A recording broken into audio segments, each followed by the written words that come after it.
What's going on, everybody? Mortem here, this time bringing you my next 5 game reviews. Now, if you are fairly new to the channel, and chances are that might be a great many of you watching, as since the last time I've made a video like this a couple months ago, I've gained about 10 to 15,000 subscribers, give or take. But every couple months, I like to post a video like this and talk about some of the games I'm planning on reviewing. That said, this list is games that are outside of new releases. Like, obviously, if something big and relevant to the channel releases, I'm going to review that as quickly as possible. But in between stuff like that, I like to review older titles and take a look at various kind of games and basically just expand my own gaming knowledge, which is especially relevant right now as we are in a bit of a dry spell in terms of video games releasing that this channel would be covering. And with the exception of Steel Rising releasing in September, there's really not that much going on. So you can expect these fairly soon. I want to kick this list off by saying that I'm finally going to be reviewing Disco Elysium. As a channel that covers a lot of CRPGs and just narrative games in general, this is one I get requests for all the time. However, if you've followed the channel regularly, that has posed a bit of a problem for me because the art style gives me literal physical headaches, which is a common enough problem that happens with certain types of graphical styles. For instance, another franchise that does this to me is Borderlands. However, with the aid of some fancy glasses, as well as playing in like hour or two bursts for what is a narrative game, so it should be fine, I'm planning on getting through this for you guys and getting a review out there. As I admit, I am very curious about it myself, as it is considered a truly fantastic game that I want to review. Next up on our list, we have Tunic. Tunic is a game that released this year, actually. I think it was back in March or something like that. And it is a sort of isometric Dark Souls meets cutesy art. And as far as niche isometric games go, it looks pretty interesting. And niche isometric games are like 90% of the reason this channel exists, so I'm very intrigued and I want to play this. And while the art style I think clearly isn't for everyone, I've heard a lot of great things about this one. I want to check it out, as it seems like it didn't get a ton of coverage, on top of the fact that it seems exactly up my alley. And with that, third on our list, we have Troubleshooter Abandoned Children. Now this is a sort of TRPG, and is another highly requested game for me to take a look at. And it's my understanding you play as some sort of investigator trying to solve some crimes or something like that. However, it is also my understanding that this game is massive, with some estimates putting it in around the 100-hour mark, which is actually what's led me to putting it off for so long, because I know it's going to be a bit of an undertaking reviewing this one. And so I've been waiting for a clear period of time to do so, and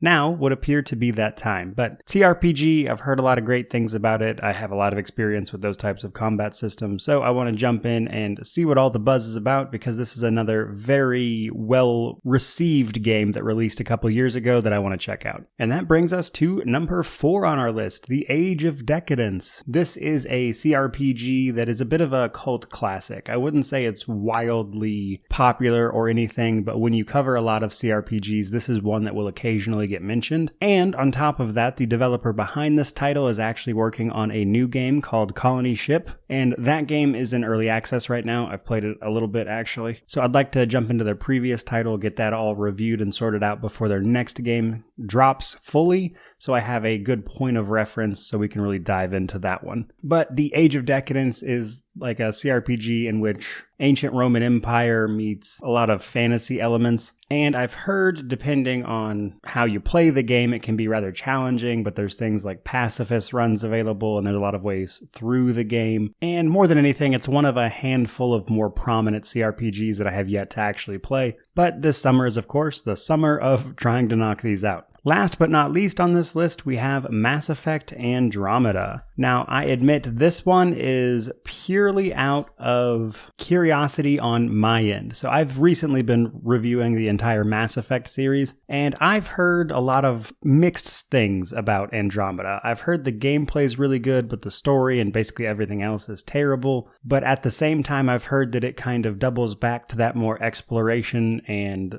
sort of RPG-focused gameplay that the original Mass Effect had. And basically just after running through all of the Mass Effect games, I just have questions about Mass Effect Andromeda, and while I've seen and heard a lot about it, I would like to experience it firsthand and just present that opinion to you guys, because obviously with me going through the Mass Effect series right now, a lot of people have been asking whether or not I wanted to include Andromeda, and I was a little back and forth on it for a while. However, again, having played through the full regular trilogy, I now just have questions about Andromeda that are going to bother me until I have them answered. So I'm gonna put a few games in between Mass Effect 3 and Andromeda, but I would like very much so to check this game out and just kind of see what's what. There you guys go. There are the next 5 games I'll be reviewing. If you're looking forward to those reviews, by all means, stick around. You should start seeing them come out by the end of this month, more than likely, and continuing through August. So, hope you guys enjoyed the video. If you did, like, comment, subscribe. Let me know how you feel about these titles down in the comment section below. Please, no spoilers, of course. But beyond that, again, thank you. May you wander in wisdom and have an amazing day.